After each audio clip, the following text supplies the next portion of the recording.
What's up, everybody? It's your favorite show, Get a Bucket. I'm your host, Trey, and as usual, hope you're all having a wonderful, wonderful day. Today, we're going to talk about some WNBA topics, but before we do that, please make sure to hit that like and subscribe button, comment, tell anyone who's anyone about the show. Trying to get the ratings up a little bit, just a little bit. And if you wonder where you heard this before, that's because you've been listening with me Monday through Friday at 11 a.m. Eastern Standard Time, so I greatly appreciate your support. Now, we got to talk about a couple things WNBA related, right? Like Kathy Engelbert, the WNBA commissioner, ladies and gentlemen, she might not be the commissioner going forward. Keep in mind, right? We don't know if it's going to happen, but some stakeholders in the WNBA have made this claim. Now, keep in mind, things like business growth, sponsorships, media rights, expansion, financial management. Kathy, cool. Like, folks don't really mind Kathy Engelbert as much. Okay, she does her job. It's the player relations, right? The crisis communication, the officiating oversight, the labor relations, things like that, the dealings with the players. That's the issue. See, we've seen a bevy of teams start to form up, right? Like we've already seen three new teams with about 3 other teams coming up. We even had the Houston Comets coming back into the fold, ladies and gentlemen. So it's an exciting time for the WNBA. We've seen charter flights now, right? Like we've seen more media deals in Kathy Engelbert's tenure. I want to say 2019 was when she started. So she's been doing a phenomenal job from a league perspective. But how do we get the players more involved, right? How do we get her to have a better relationship with the players? That might be the biggest criticism of Kathy Engelbert. And to be clear, you need to have a positive relationship with your star players, with players in general, because this is a player-led league. Like a lot of people are watching the WNBA for players such as Caitlin Clark and Angel Reese, Paige Beckers, Asia Wilson, Olivia Miles, Nafisa Collier, Brianna Stewart, Sabrina Ionescu. We're watching to see these star talents do their thing on the court, get a bucket on the court, stop players from get a bucket on the court, assist players to get a bucket on the court. So you got to manage your relationships properly. And if Kathy's not doing that, I understand she's expanding the league. But again, the league starts with the players. So if you're not able to manage the players properly, if you're not able to have a positive working relationship with the players, then I can understand maybe a new commissioner may be the case. Like, it's not what you know in life, it's who you know. And if you're not knowing these players, well, how are we going to truly expand the league? How are we going to truly make the league better?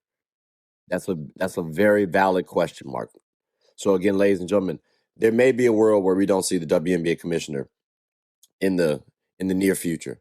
And that's kind of crazy to think about. Because actually, I didn't mind Kathy. Because again, the WNBA has been growing, but we can always improve. So let's note this, right? Hopefully Kathy doesn't lose her job, but at the same time, I'm looking for the growth. I'm focusing on the growth of the WNBA and its players more than just one individual. So, let's see what happens with that.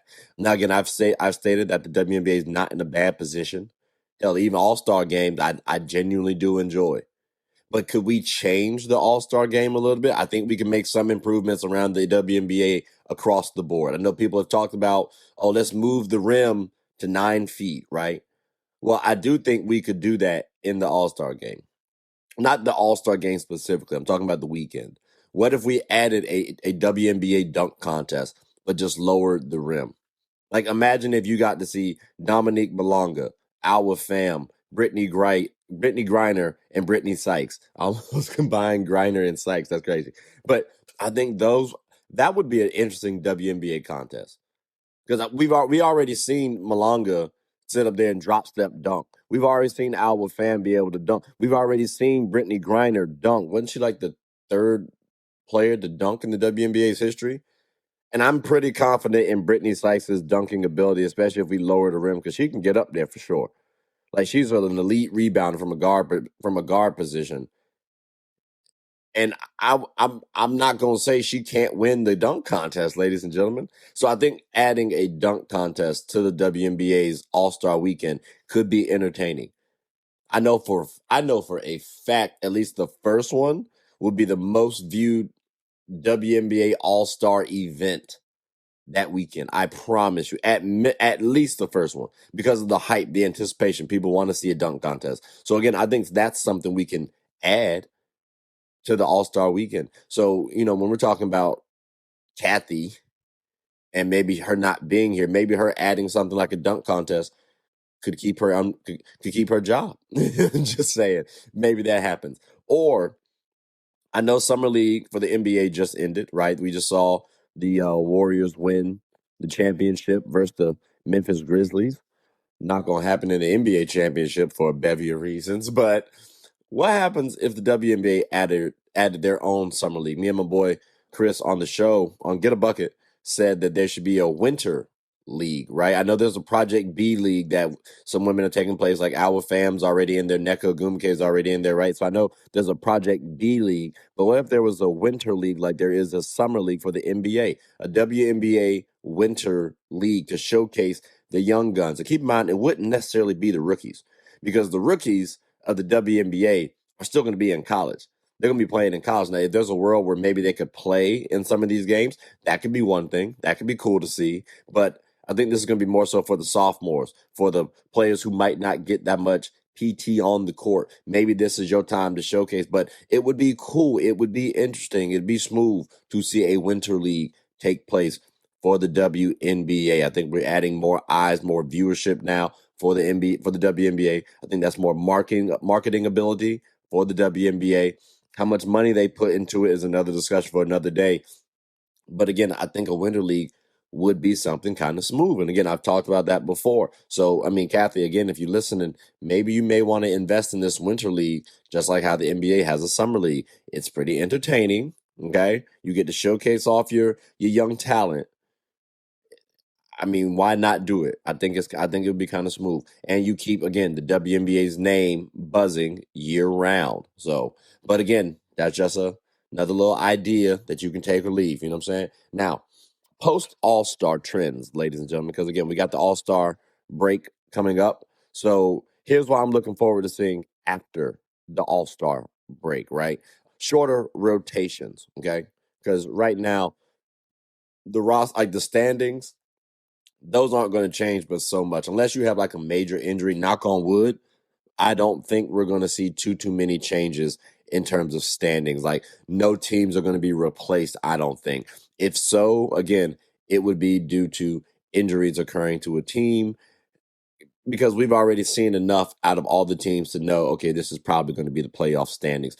The seedings may shift a little bit, but the teams, I think, are going to stay the same. So we're going to see shorter rotations because we're going to see more playoff style basketball. We're going to see tougher basketball games, ladies and gentlemen. Because again, everybody's trying to fight for the playoffs. So the good teams are going to do what the good teams do. Sometimes you're going to lose for sure. Sometimes a worse team will get the better of a better team.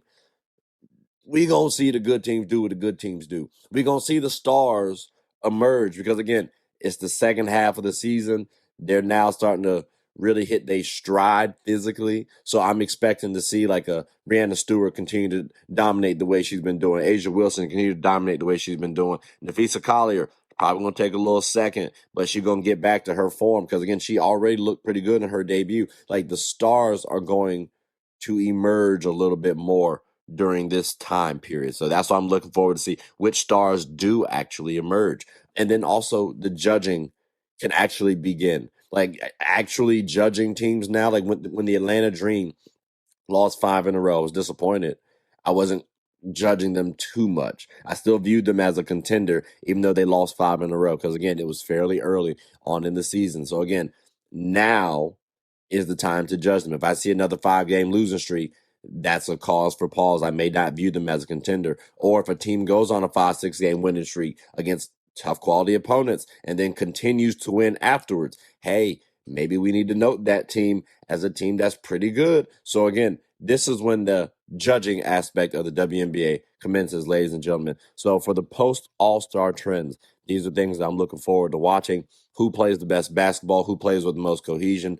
Who executes the best? And how are the stars doing? How are the role players doing? These are things that I'm going to start officially judging on after the All-Star weekend. So, ladies and gentlemen, boys and girls, that does conclude the end of the episode. But I'm curious, what do you all think about Kathy Engelbert thus far? Has she done her job? Also, what would you like to see if we did have a dunk contest for the WNBA? I mean, who would you like to see? And then also, are you okay with the rim being lowered to 9 feet? Would y'all like to watch that? I'm curious your thoughts. Also, would you like to watch a WNBA Winter League? Let me know your thoughts. Let me know what are your gripes about it too. Like, 'cause I like the idea, but obviously it could, you got to make sure you get all the risks situated. So I'm curious, what are your risks? What are your cons about the situation? And then also, what are you looking forward to watching after the All-Star break? I'd like to know your thoughts. But ladies and gentlemen, boys and girls, like I said, that does conclude the end of the episode. So please make sure to like, subscribe, comment, tell anyone who's anyone, one, about the WNBA, and two, about my show. My name's Trey. I'm the host of Get a Bucket. I hope you're all having a good one. Take care.